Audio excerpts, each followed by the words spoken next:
ठाकरेंच्या शिवसेनेचे जिल्हाप्रमुख सुधाकर बडगुजर यांच्यावर तडीपारीची कारवाई करण्यात आली आहे। सलीम कुत्ता डान्स प्रकरणामध्ये चौकशी झाल्याने बडगुजर राज्यभर चर्चेत आले होते। निवडणुकीच्या पार्श्वभूमीवर सुधाकर बडगुजर यांना तडीपारीची नोटीस बजावण्यात आली आहे। त्यानंतर ते पोलीस उपायुक्तांच्या भेटीसाठी देखील दाखल झाले। तर 2014च्या गुन्ह्यांमध्ये 3 वर्षांची शिक्षा बडगुजर यांना झाली आहे। त्यावरून तडीपारीची कारवाई का करू नये अशी पोलिसांची नोटीस आहे। मुख्यमंत्री एकनाथ शिंदे यांची काल नाशिकमध्ये मेळावा होता आणि त्यात मंत्री दादा भुसे आणि स्वतः मुख्यमंत्र्यांनी ही सूचक वक्तव्य केलं होतं।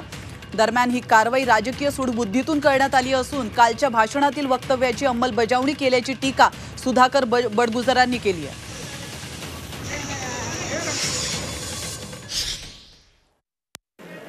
माननीय मुख्यमंत्री महोदयांनी अद्याप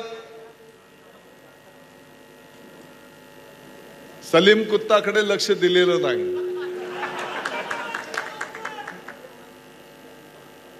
ज्या दिवशी थोडीशी नजर सलीम कुत्तावर मुख्यमंत्री महोदयांची पडेल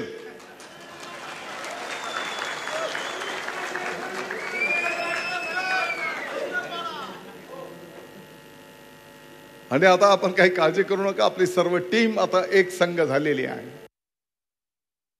सभेचंच द्योतक आहे।